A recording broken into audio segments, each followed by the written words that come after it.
I'm Roxy with Roxie's Broadway Breakdown. Welcome back to my channel, and today I want to talk about the new spring musicals off-Broadway. They're coming and going pretty fast, just like Broadway, but three really intrigued me. The first is Dead Outlaw, conceived and created by David Yazbek. He is also known for like Dirty Rotten Scoundrels and Tootsie and The Band's Visit, but he heard about this true story about Elmer McCurdy, an outlaw in the Old West in the 1870s that was killed in a shootout. And afterwards, his body was preserved. I don't know if this was the usual thing they did back then, but his body was preserved. And afterwards, it was taken around to different carnivals and sideshows and like as an attraction. And then in 1976, it was found mummified, just used as like a prop at a California amusement park in like one of their rides. So he heard about this story and he thought, wow, that would make a really good musical. I kind of think so. I was really intrigued when I heard about this story. So it's running through April 7th, and then it's going on Audible. Maybe it reads really well, like in concert format or something. But here's the thing. He thought it's a really good show because it confronts, you know, the concepts of mortality. And also, I think in particular in the U.S., we have a really morbid fascination of people that become famous, you know, even more famous through their death. I know one of the characters is Thomas Noguchi, who is a coroner for like Robert Kennedy and Marilyn Monroe.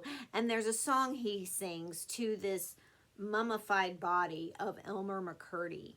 And he says it's just, he's always been sort of fascinated with death. I mean, not in a bad way, but just, you know, life and death and, you know, how we think about things. And that's just, he wanted to show that in this musical.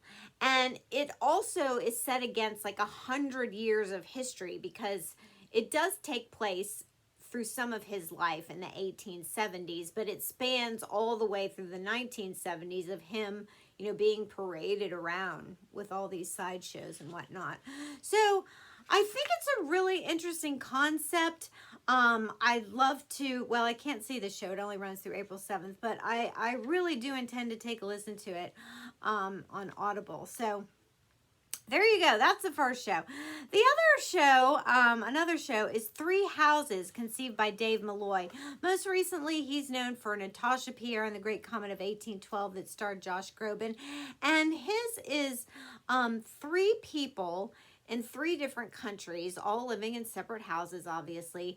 And they are haunted by their grandparents while they're living in these houses. So, you know, I don't know if it's just physically haunted by, you know, the spirits of their grandparents or just haunted by their memories, but really intriguing concept.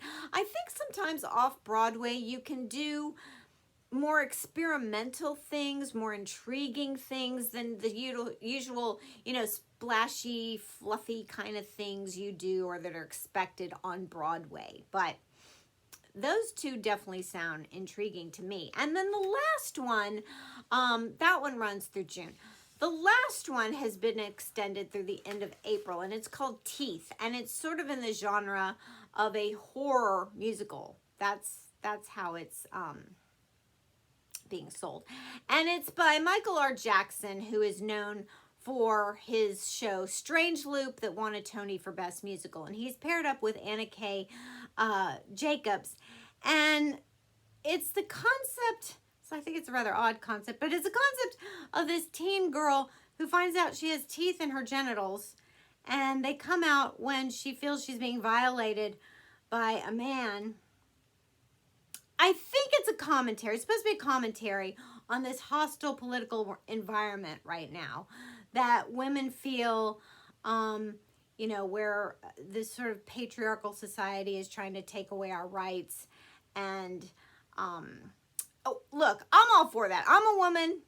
I don't want my rights being trampled on. I don't want my rights being taken away. I want full autonomy on my body, and I don't want anybody telling me what to do. So I get that. I don't know that, you know, a female having teeth in her genitals, biting off a man's genitals is a storyline that, you know, I want to see trying to express those rights. I don't know if there's another way to express those rights and like getting my point across. But I'd have to see it in the context of the show. I'd have to see if, okay, I get where he's going with this. I understand it. So I really can't comment to what he's really trying to say with this show. But that is the other show, musical right now that's playing through spring, early summer. Anyway, there you go. I'm sure there are many more musicals to come off Broadway this summer into fall, and I will be letting you know about those. So don't forget to click and subscribe, and I'll see you in my next.